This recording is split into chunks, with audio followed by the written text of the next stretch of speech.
di siang hari pada bulan yang mulia ini. Pada malam hari ini kita kembali melanjutkan kajian kitab Hadits Islahil Qulub,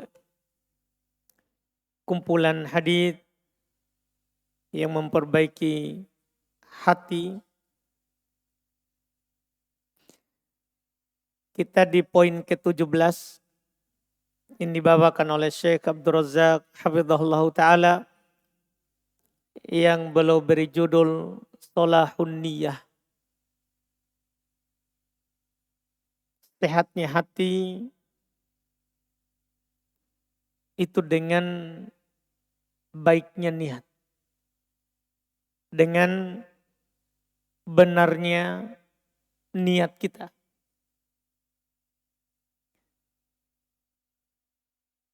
Di poin ini beliau bawakan hadis riwayat Imam Al-Bukhari, demikian pula Imam Muslim rahimahullah. Kata beliau, rawal Imam Al-Bukhari rahimahullahu ta'ala fi kitabih as-sahih alladhi huwa as-sahhu kitabin ba'da kitabillahi jalla wa ala, anil khalifatir rasyid Umar ibn Khattab radhiyallahu ta'ala anhu qala anna an-nabiy sallallahu alaihi wa alihi wasallam qala innamal a'malu binniyat wa innamal likulli imri'in ma nawa. Faman kanat hijratuhu ila Allah wa rasulih fa hijratuhu ila Allah wa rasulih. Wa man kanat hijratuhu lidunya yusibuha au ila imra'atin yankihuha fa hijratuhu ila ma hajara ilaihi. Kata beliau, diriwayatkan oleh Al-Imam Al-Bukhari dalam kitabnya yang sahih, yang dia adalah kitab yang paling sahih setelah kitabullah, setelah Al-Quran. Belum meriwayatkan dari Khalifah Ar-Rasyid Umar ibn Khattab radhiyallahu ta'ala anhu, bahwasannya beliau berkata, Nabi sallallahu alaihi wasallam bersabda, innamal a'malu binniyat, sungguh amalan-amalan itu tergantung pada niatnya. Wa innamal likulli imri'in ma nawa, dan sungguh tiada lain setiap orang hanya akan mendapatkan apa yang ia niatkan. Faman kanat hijratuhu ilallahi wa rasulih, maka barang siapa yang hijrahnya kepada Allah dan Rasulnya, fa hijratuhu ilallahi wa rasulih, maka hijrahnya kepada Allah dan Rasulnya. Faman kanat hijratuhu lidunya yusibuha, siapa yang hijrahnya karena dunia yang ingin dia dapatkan, atau ilam ro'atin yang kihuha, atau dia beri hijrah untuk menuju perempuan yang ingin dia nikahi, fahijratuhu ila ma hajara ilaih, maka hijrahnya kepada apa yang dia berhijrah kepadanya. Hadits ini sebagaimana kita sudah pahami bersama,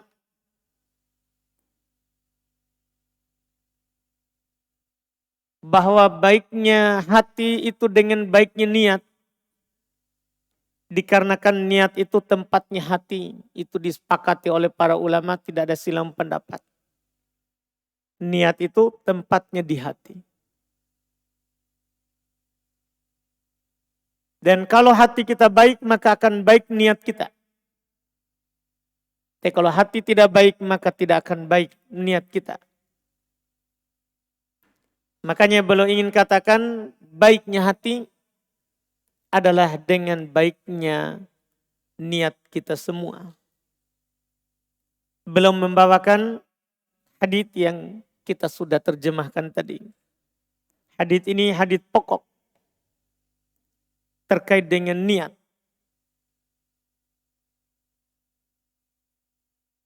Berkata Imam Syafi'i rahimahullahu ta'ala tentang hadits ini, innahu thuluthul ilm. Hadits ini sepertiganya ilmu. Sepertiganya ilmu.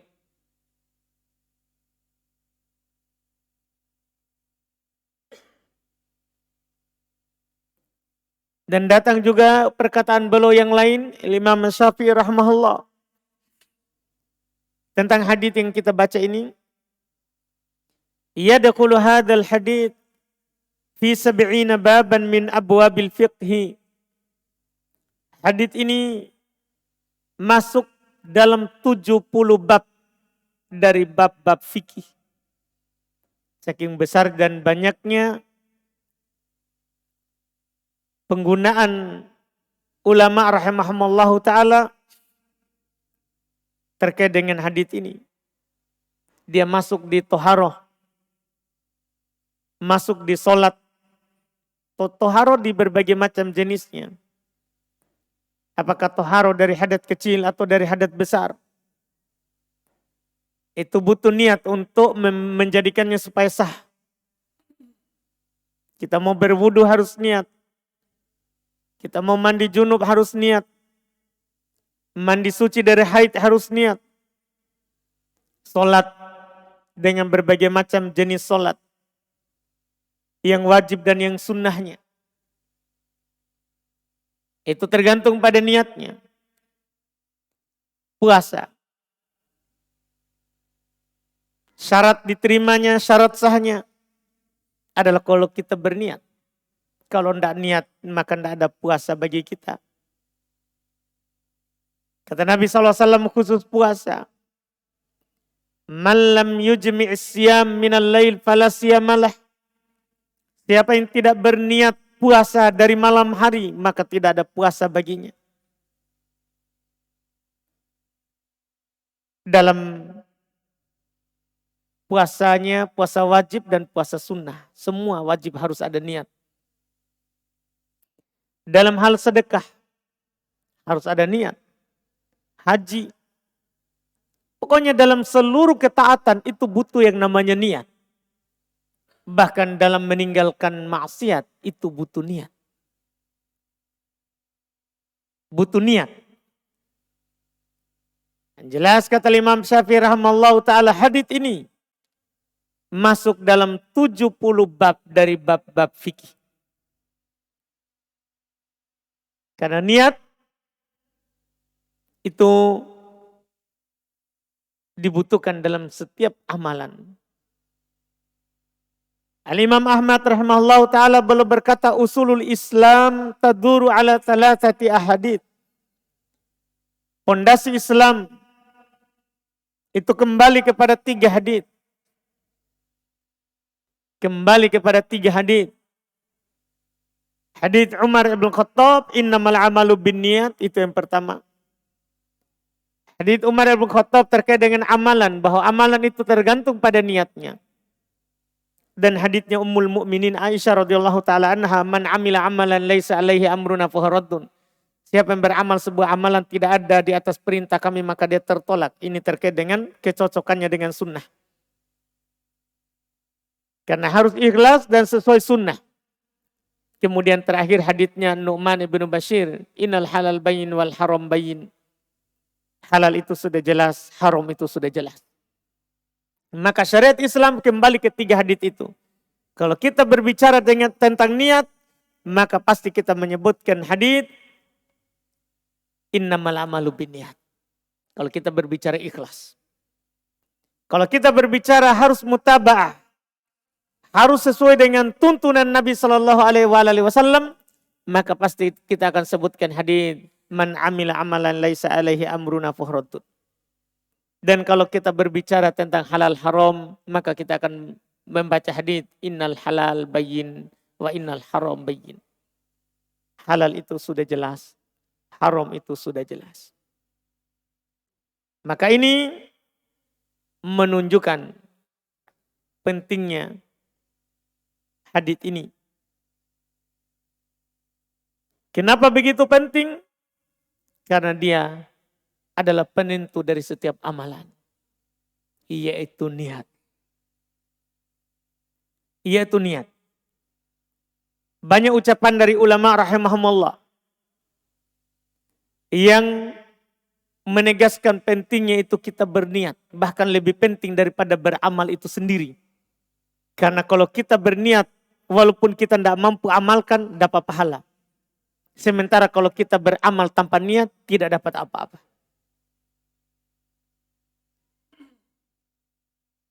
Al-Imam Yahya ibn Abi Katsir rahimahullah. Beliau berkata, ta'allamun niyah. Fa innaha ablagu minal amal. Pelajarilah yang namanya niat. Karena sesungguhnya niat itu lebih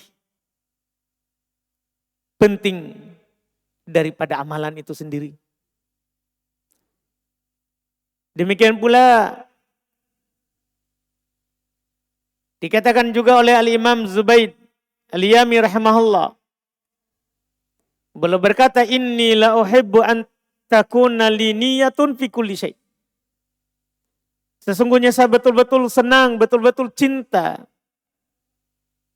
bahwa saya itu memiliki dan menghadirkan yang namanya niat pada setiap perkara. Setiap urusan. Hatta fit ta'am wasyarab. Sampai bahkan dalam makan dan minum. Kalau bisa hadirkan niat. Kenapa kita makan? Kenapa kita minum?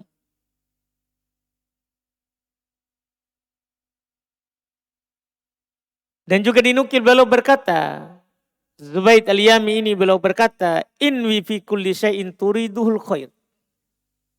Niatkanlah pada setiap perkara yang kamu inginkan kebaikan. Niatkan kebaikan. Bahkan walaupun itu fi buti ahadikum. Walaupun kalian mendatangi istri kalian, niatkan kebaikan. Tidur, niatkan kebaikan. Makan, niatkan kebaikan. Mandi, niatkan kebaikan. Niat, segala sesuatu, niatkan kebaikan. Karena niat ini menjadikan adat ibadah. Niat ini menjadikan kebiasaan itu menjadi ibadah.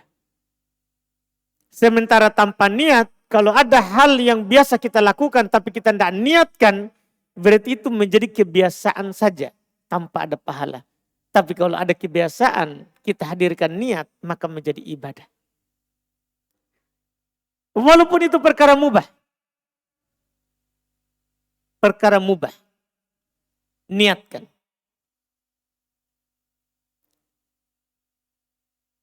Demikian pula dikatakan oleh Al-Imam Daud At-Ta'i rahimahullah. Beliau berkata, ra'aitul khaira kullah innama yajma'u husnun niyyah. Wa kafaka bihi wa illam tansab. Saya melihat kebaikan seutuhnya adalah itu dikumpulkan oleh baiknya niat. Ketika kita punya niat baik, maka itu kebaikan terkumpul di situ. Dan cukuplah bagi kamu niat itu sebagai kebaikan kalau kamu niatkan walaupun kamu belum lakukan. Kamu belum bisa lakukan tapi kamu sudah niatkan. Itu sudah kebaikan. Itu sudah kebaikan.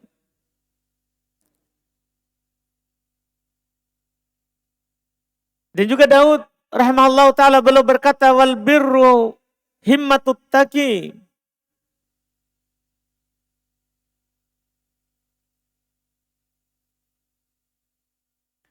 Yang namanya kebaikan itu itulah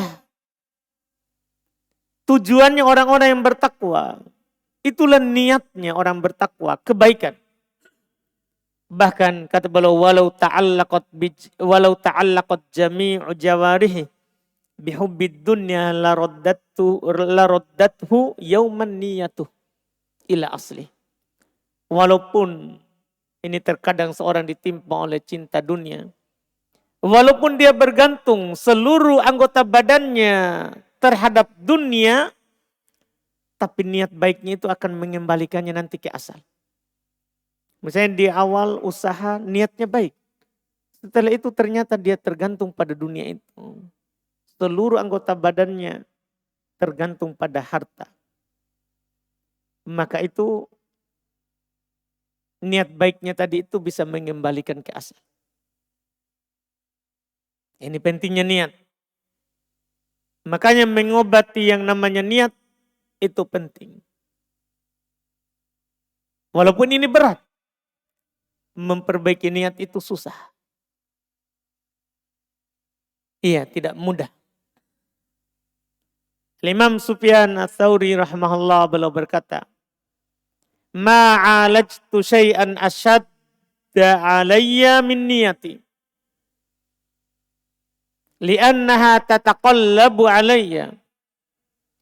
Saya tidak pernah mengobati sesuatu yang lebih sulit terhadap diriku daripada niatku.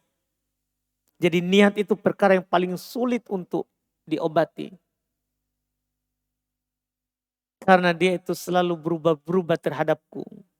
Kita bisa merasakanlah bagaimana niat kita itu berubah-berubah. Kadang keluar dari rumah baik tapi sampai di masjid. Kadang pengen dilihat. Kadang pengen didengar. Kadang pengen dipuji. Makanya susah. Ini imam besar. Sufyan Ats-Tsauri. Imam besar berkata seperti itu, apalagi kita.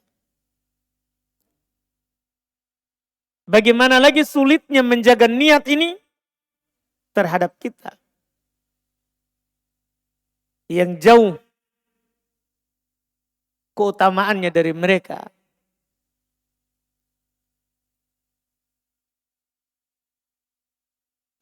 Makanya sehatnya hati itu adalah sehatnya amalan. Dan amalan itu akan sehat kalau niatnya sehat. Kan berputar ini. Kata Mutarrib bin Abdullah rahimahullah. Solahu al-qalbi bisolahil amal. Wa solahul amal bisolahin niyah.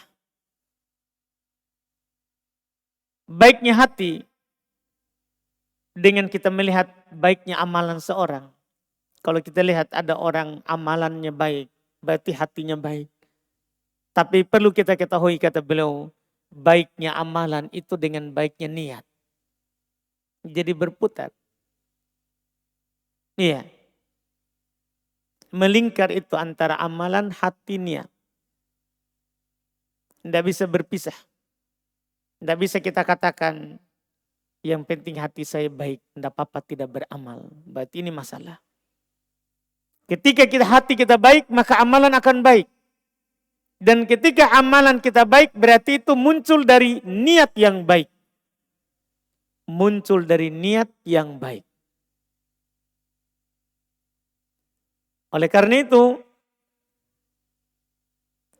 terkadang amalan kecil itu menjadi besar karena niat. Sebaliknya juga terkadang amalan besar itu menjadi kecil karena niat. Sebagaimana dikatakan oleh Imam Ibnul Mubarak rahimahullah. Beliau berkata, "Rubba amalin sogirin tu'addimuhun niyah. Wa rubba amalin kabirin tusogirhun niyah." Terkadang ada amalan kecil dipandang oleh orang, tapi dia diagungkan, dibesarkan oleh niatnya. Dan terkadang ada amalan besar, orang lihat besar sekali amalannya, tapi dikecilkan, dikerdilkan oleh niatnya. Maka niat itu penting dalam setiap amalan yang kita lakukan. Dan amalan itu kalau ada niat baik, itu akan menjadikan seorang itu kuat dalam beramal. Contoh sederhana, kita datang ke JF sudah berniat memang mau sholat panjang. Walaupun kita lemah, pasti kita bisa sampai selesai. Tapi kalau orang baru dengar, gimana bacaan di masjid sana? 1 juz. Langsung kerdil niatnya. Beratnya itu karena dia bandingkan di masjid dia, bacaan dalam sholat tarawih 1 halaman dibagi 2. Itu sudah berat baginya. Ini bukan 1 halaman dibagi 2. Ini ada 1 juz yang dibaca. Sehingga kalau orang punya niat kecil, dia belum datang sudah takut duluan. Itu niat. Itu pentingnya itu niat. Jadi baru dengar, kita langsung anggap itu besar. Akhirnya berarti kita punya niat kecil. Padahal kalau dia ke sini, dia mencari tahu misalnya. Belum ada yang mati, yang pingsan. Karena panjangnya itu bacaan. Tapi begitulah. Niatnya yang kurang. Ini sudah malam ke-16 kita lewati. Adanya kejadian orang pingsan? Kan belum ada. Iya. Ini baru 1 juz. Bagaimana lagi dulu di masa sahabat. Yang dalam 1 rakaat itu lebih dari 6 juz. Bacaannya. 1 rakaat. Kalau ini kita 8 rakaat 1 juz. Iya. Dan tidak ada yang pingsan. Kenapa itu? Kata para ulama, itu mereka bisa lakukan karena apa yang menetap di hatinya berupa keimanan. Makanya sedekah mereka walaupun 1 mud, itu lebih utama daripada sedekahnya kita 1 gunung emas. Alasannya sedikit, sederhana sekali. Niat. Karena apa yang ada dalam hati mereka berupa kebaikan. Niatnya. Bukan sedekahnya yang dilihat. Iya. Tapi niatnya. Makanya ini yang beliau katakan tadi. Kadang ada amalan kecil. Itu bisa besar kalau kita sudah berniat. Sebagaimana ada amalan kadang besar. Tapi dengan niat kecil. Niat ini penting. Sekali lagi penting untuk beramal. Karena kalau tidak ada, kita akan lari dari kebaikan. Terkadang ada saudara kita lihat misalnya. Ada saudari kita lihat. Dari asar di Masjid Jannatul Firdaus. Sampai buka maghrib, sholat maghrib. Tapi mendekati isya pulang naik motor. Kenapa itu? Panjang sholatnya. Cukup datang berbuka saja. Niat yang kecil. Ya kita tidak boleh menuduh. Tapi kan maksudnya niat itu harus ada. Niat itu harus ada. Mungkin sebagian kita ada udzur. Alhamdulillah. Sakit. Dirinya. Keluarganya. Ada kesibukannya. Ada undangannya. Ya mungkin. Tapi tidak pantas tentunya. Kita punya niat yang kecil. Dalam kebaikan. Dalam kebaikan. Nah, ini yang beliau sampaikan di poin ini, poin ke-17. Bahwa sehatnya hati itu dengan baiknya niat. Ya, sebagaimana juga baiknya amalan. Itu dengan baiknya niat. Kita cukupkan. Kalau ada pertanyaan, fadhol. Silakan. Berdiri, saudara.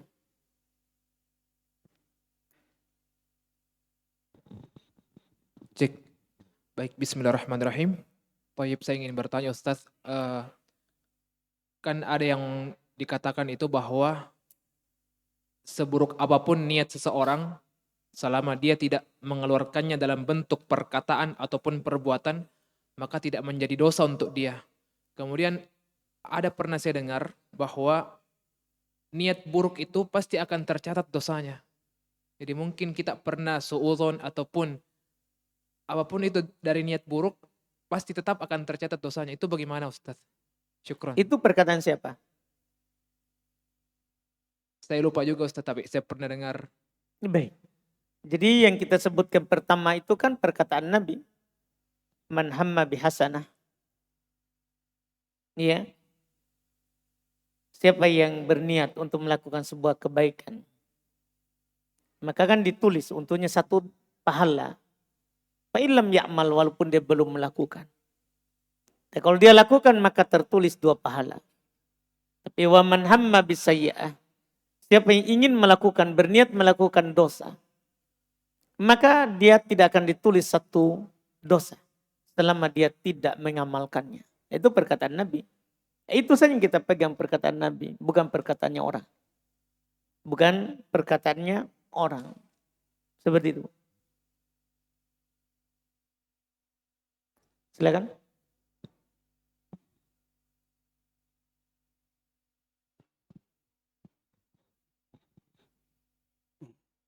Assalamualaikum warahmatullahi wabarakatuh. Waalaikumsalam. Pertanyaan saya Ustadz, bagaimana apakah ini termasuk keikhlasan ketika kita berniat dari rumah ingin melaksanakan sholat 10 terakhir, malam terakhir, tapi ketika sampai di tempat kadang kita mengantuk sekali, merasa berat.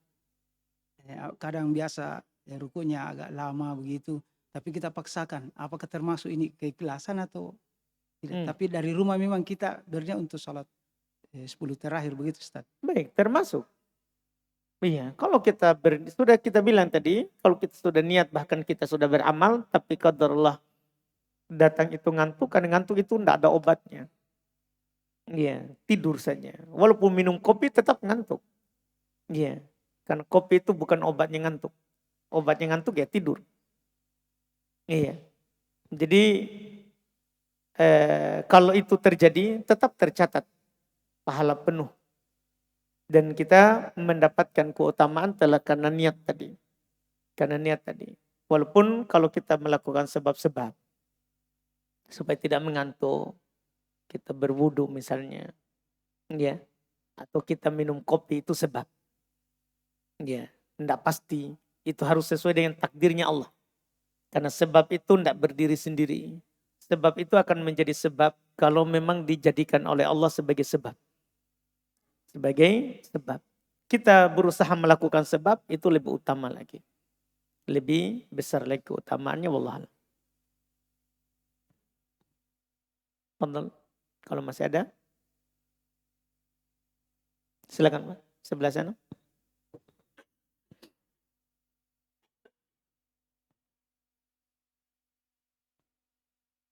Bismillah.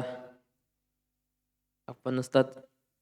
Apakah boleh wanita haid itikaf di masjid? Wanita haid itikaf di masjid apakah boleh? Diperselisihkan. Para ulama berselisih pendapat apakah wanita haid itu boleh berdiam di masjid atau tidak. Itu diperselisihkan dari dulu oleh para ulama rahimahumullah ta'ala. Tapi yang paling kuatnya dibolehkan karena perempuan yang haid yang najis adalah darahnya bukan badannya.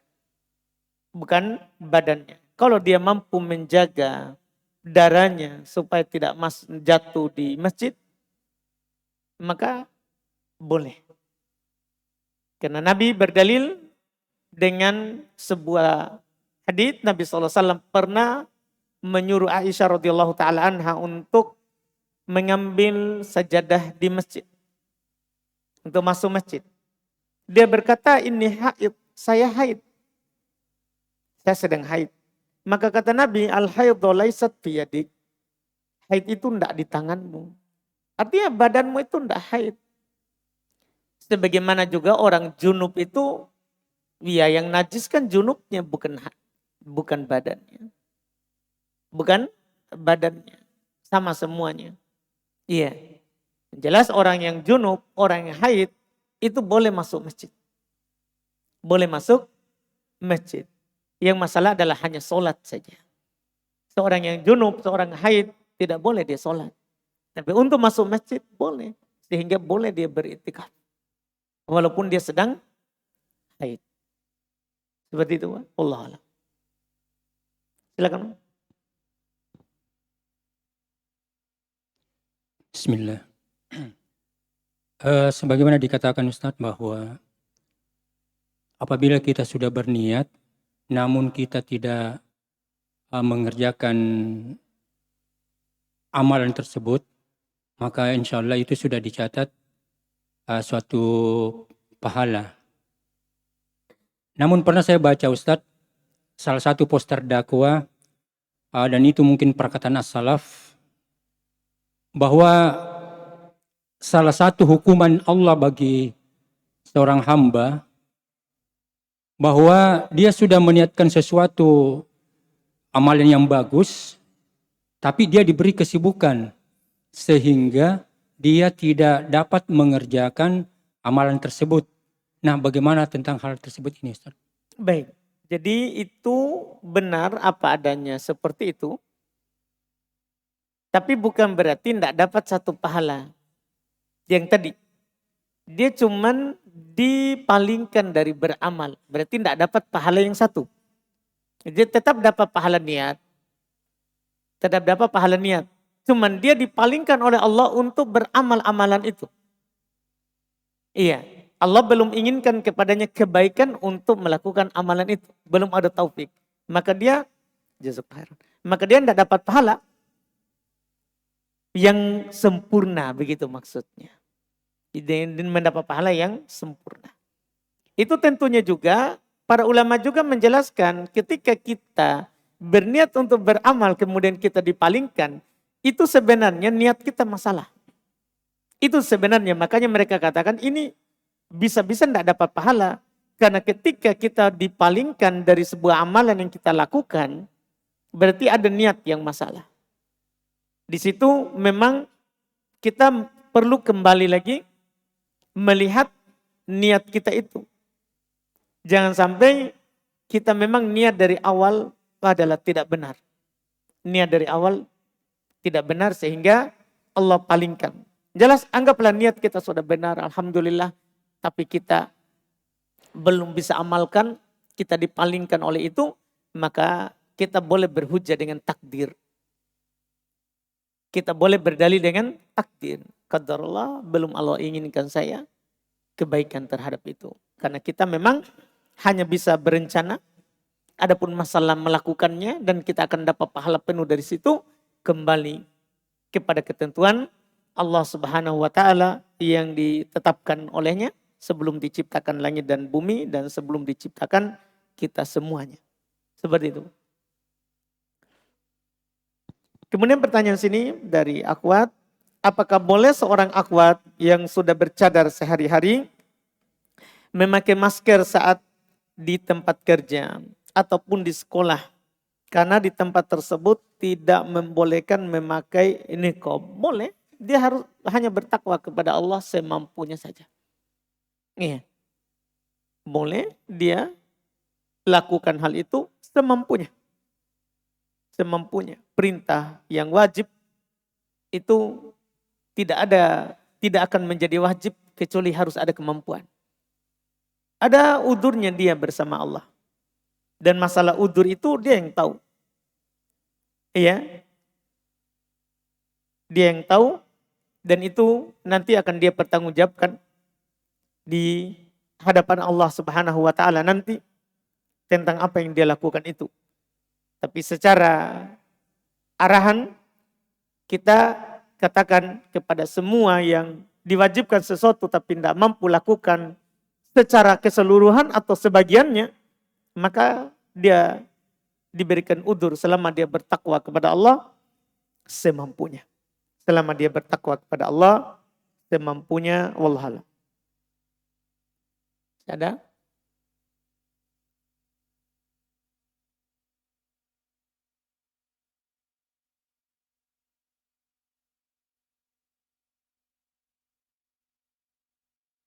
Sudah ada?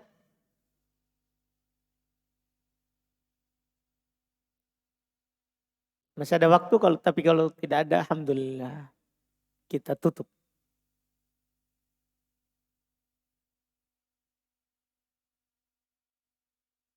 Baik, kita tutup kalau begitu. Alhamdulillah, mudah-mudahan bermanfaat. Iya, kita sengaja pendek-pendek saja ya. Yang penting masuk, dipahami. Tidak harus panjang. Tidak harus panjang.